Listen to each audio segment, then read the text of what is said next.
मला विचारायचं तुम्हाला की यूज बाय डेट, वेज बिफोर डेट आणि एक्सपायरी डेट, तुम्हाला यातला फरक माहिती आहे का? सगळेजण चहा पितात, त्यासोबत काय करतात? ब्रेड खातात. ब्रेड खात नाही कोणीच खात नाही. ब्रेडवरती डेट लिहिली असती यूज बाय. दूध पितात, दूध चहा किंवा दूध पॅकेट बघतात, दुधाचं पॅकेट आहे, त्यावरती पॅकिंग केल्यानंतर त्यावर लिहिलेलं असतं यूज बाय, यूज बिफोर. म्हणजे आज समजा पॅकिंग जर झालं असेल तर ते उद्यापर्यंत फक्त वापरण्यात यावं, त्याला म्हणतात यूज बाय किंवा यूज बिफोर. त्यानंतर ते दूध वापरण्यात येऊ नये. जो तो कोणी पॅक करतो, मॅन्युफॅक्चरिंग असतो, तो म्हणतो की त्याच्यानंतर ते वापरण्यास योग्य नाही.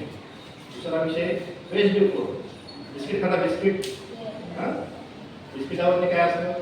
पॅकिंग डेट, मॅन्युफॅक्चरिंग डेट आणि वेज बिफोर डेट. प्रत्येक प्रोडक्टची वेज बिफोर डेट प्रत्येकाची त्याच्या शेल्फ लाईफनुसार वेगवेगळी असते.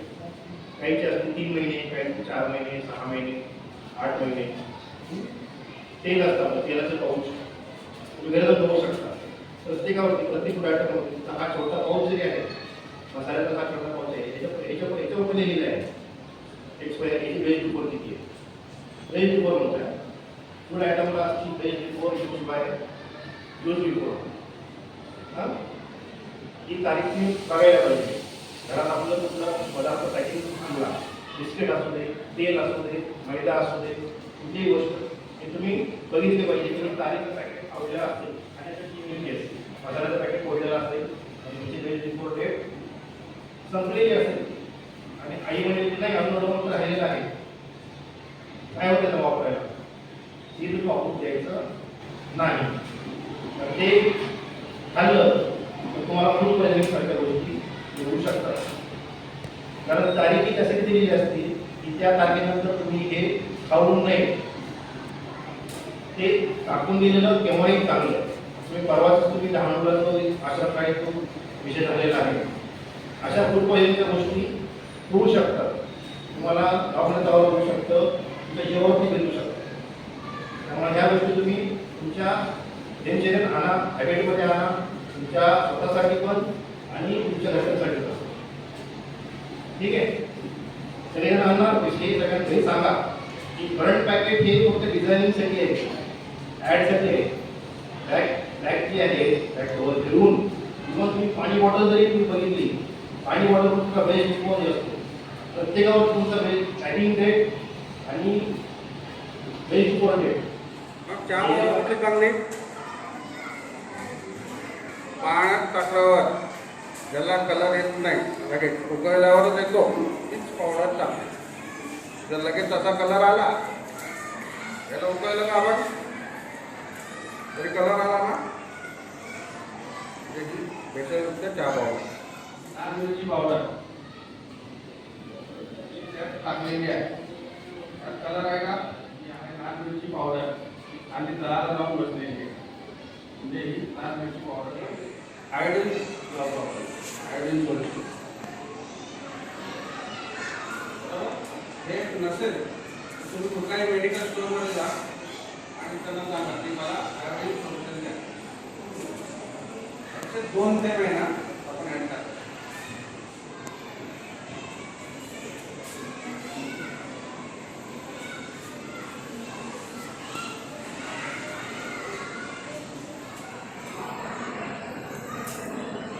हे दूध चांगलं आहे कसं आहे? चांगलं आहे. का चांगलं आहे?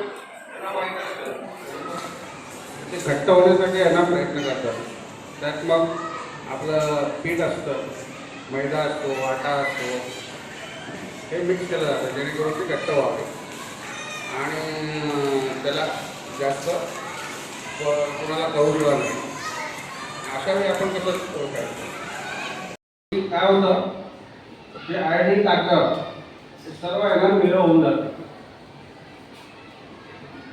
निळा कलर थोडा वेळाने तो निळा कलर लक्षाला लागत.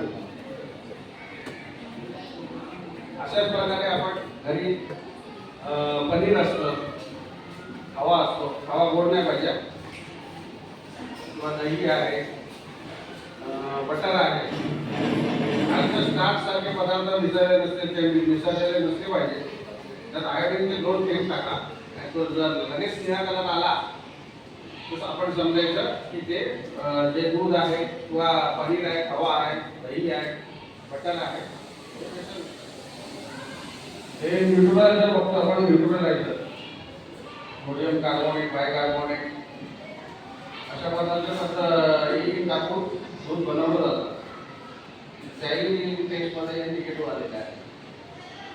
अशा पद्धतीने आम्ही ह्या नुसार एका जागेवर आम्ही 16 जे भेसळयुक्त पदार्थ आहेत त्याचं आम्ही ते परीक्षण करतो आणि ते परीक्षण झाल्यानंतरच तिथून दूध आम्ही पुढे पाठवत असतो. अशा पद्धतीने आमचं कामकाज चालतं. आता काही गोष्टी तुम्हाला आपल्या ज्या घरच्या घरी करता येऊ शकतात पण त्या तुम्हाला कळल्या का आणि जाऊन करणार का, घरी बघणार का? साध्या सोप्या आहेत ना. मध येतं का? मध त्यात साखर असते ना. नुसतं साखरेचा पाक देतात नाही देत. प्युअर मध भेटतं तुम्हाला.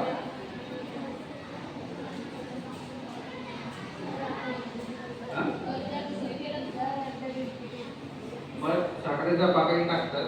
तुमचं मध जर प्युअर असेल ना तर एक तुम्ही आता बोटात घ्यायचा, आता पडला नाही पाहिजे आधी एवढं ते घट्ट असतं. जर पडलं तर साखरचा पाक, तो गुळाचा पाक मिक्स केलेला असतो. अशा पद्धतीने मला 5-6 गोष्टी मी सांगितलेल्या आहेत. त्या सर्वांनी जाऊन घरी जाऊन एकदा बघा आणि खरंच सांगा तुमच्या टीचरना की सरांनी सांगितलं तर बरोबर होतं की नाही. हां, आणि जर कुणाला आढळलं तर तेही सांगा सरांना, जेणेकरून आम्ही मग पुढे करू. सर.